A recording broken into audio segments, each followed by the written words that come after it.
On today's program, we're going to dig into the critical role of professional development and training in business success. We all know that as companies grow and evolve, their approach to employee development must adapt to meet market needs and company demands. How are you doing with your professional development program at your company? This topic may help you adjust and pivot as needed to maximize the effectiveness of your team and their future with you. To do this, I'm pleased to welcome frequent guest Chuck Violand to the program. Chuck, always a pleasure. Jeff, it's always a pleasure being here. Thanks for having me back. Let's dig into this. Where's that book? Oh, here it is. Forging Dynasty Businesses. I have a copy here. Looks We're going to familiar. talk about professional development, Chuck. Thinking about that and training. What are your thoughts? How does that change over the years as a company grows and becomes more complex? Uh, it does change. Training really, Jeff, has mostly to do with the technical skills to perform a job. Okay, for field workers, this involves the actual services that the company provides or the products that they make. Things like cleaning, drying, plumbing, wiring, roofing. First, it involves understanding fundamentals of how to do that work and then how to do the work more efficiently. Now, think beyond just the field workers, though. Okay, it also includes record keeping, job management, bookkeeping, and selling. Okay, these are all technical skills too. And while the people you hire into those positions may have performed the tasks in their previous jobs, they need to learn how you want them done at your company. So that's where that training comes in. Now, as your company grows and you want to promote people into supervisory or management positions, this is where development comes into play. Development involves both soft skills, communication, empathy, coaching, listening, etc., as well as higher level development of technical skills. Things like progressing from performing a job to supervising other people performing that same job to thinking strategically about how that work contributes to the overall success of the company. So they both play very important roles in your company. So Chuck, thank you. You say that training employees is the most critical investment you make in business. Do you think companies today are investing as they should? And is there like a budget or dollar amount you would recommend? Yeah, good question. And Jeff, quite frankly, I'm not sure that it's always been the case in the business world about development, but I do believe that it is now. Innovation and change is happening so fast now that it's faster than it's ever been. Competition is fiercer. Employees and customers have more choices and more opportunities now than they ever have. Technology, good gracious, technology is changing daily. If your people aren't growing to meet these changes, then by default, you're falling behind. People development has become a competitive strategy, an employee retention strategy, even a strategy for increasing sales. As far as the budget is concerned, though, I've seen owners invest up to 10% of their revenue. Now, that's very rare, and I'm not even sure that that was necessary. I find that 2 to 4% of revenue generally is more common. As a side note, Chuck, I've seen companies bring many employees to trade shows as part of their training. I find that fantastic. I talked to one owner at ISSA Show North America a couple weeks ago. I was just there.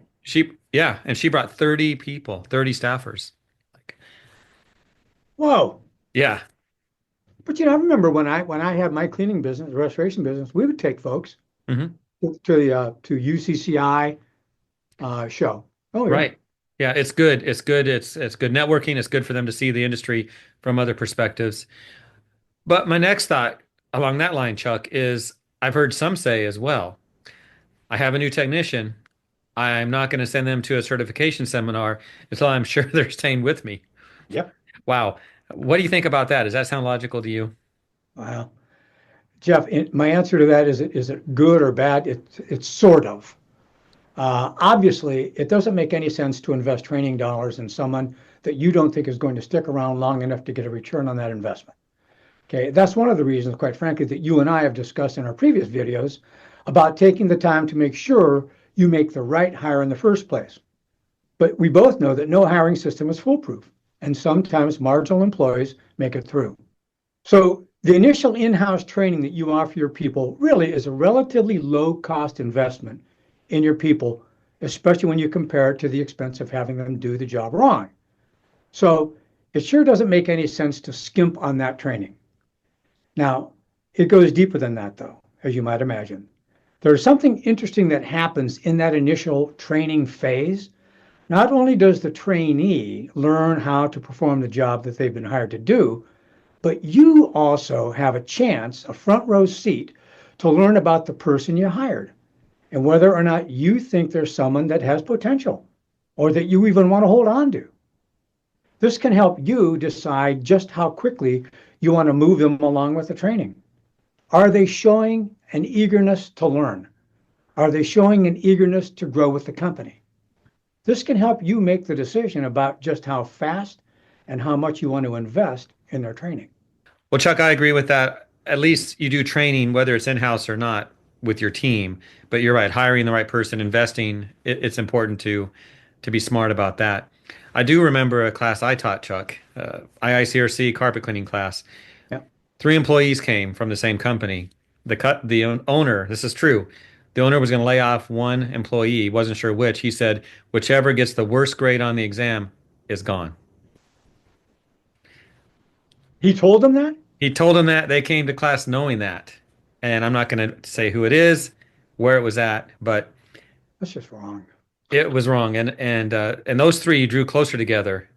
Yeah, Instead of being competitive, they were all in the same boat and they were pulling for each other in a way. I don't know whatever happened. I don't grade those exams, but training, you have to be smart when you do it yeah, and not hold it over your people's heads. So thought I'd add that. That's just something that came to mind as you're talking about it's making sure crazy. your people are trained. That's crazy.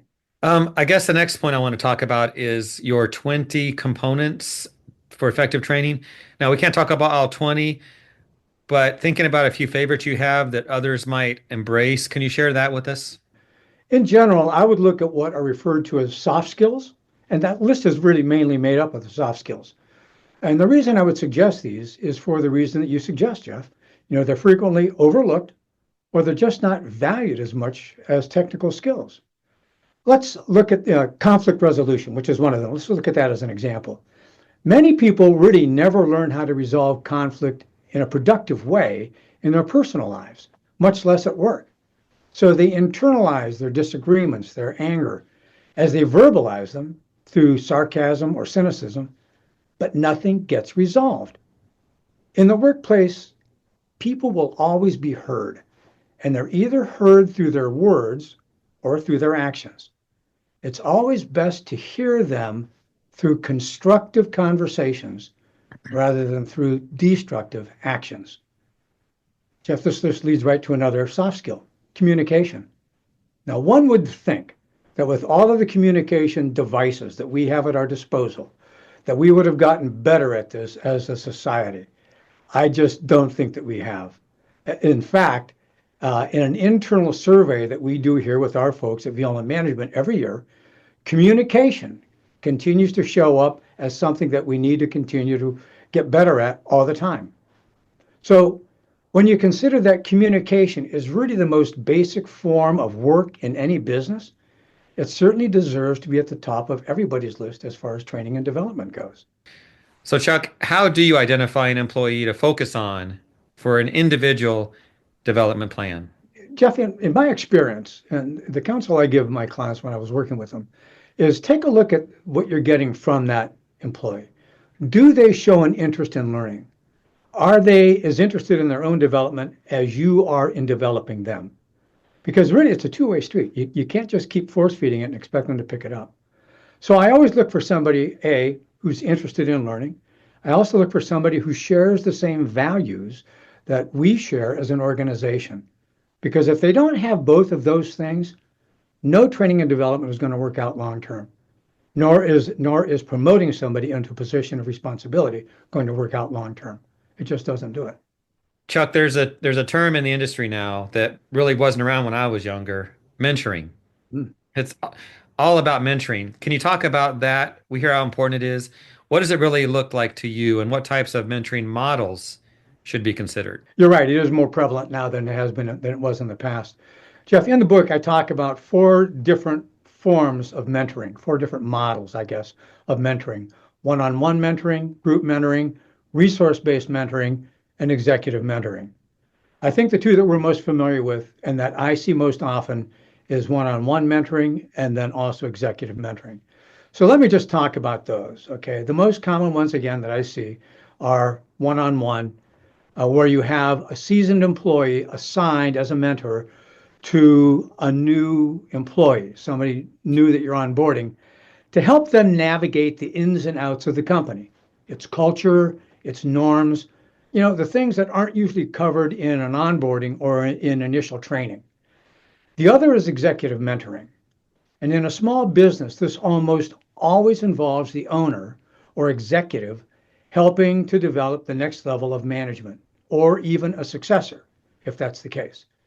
In reality, this is one of the roles of every CEO or small business owner to develop that next level of management. And it involves everything from how that owner interacts with their employees and customers to how they behave on and off the job, even to the disciplines that they bring to their jobs. It's a lot of work, Jeff. And I'll tell you what, it starts the day that you hire your first employee.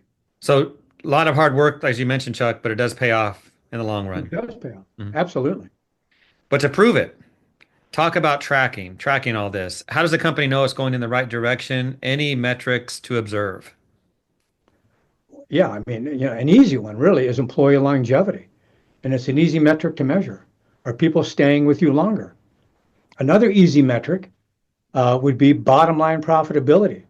Quite frankly, better trained, longer tenured employees produce more and better work more profitably than workers who are new to their jobs.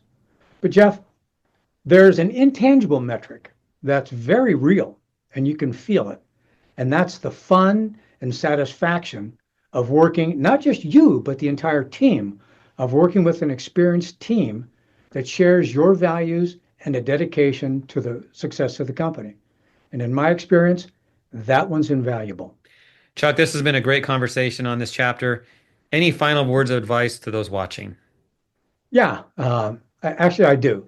At the turn of the century, John Wanamaker, who was the founder of Wanamaker Department Store in Philadelphia, Pennsylvania, is credited with saying, "Half the money I spend on advertising is wasted. The trouble is, I don't know which half." And I think a similar comment can be said about our efforts at employee development. We know we need to do it. We just don't know how to go about doing it.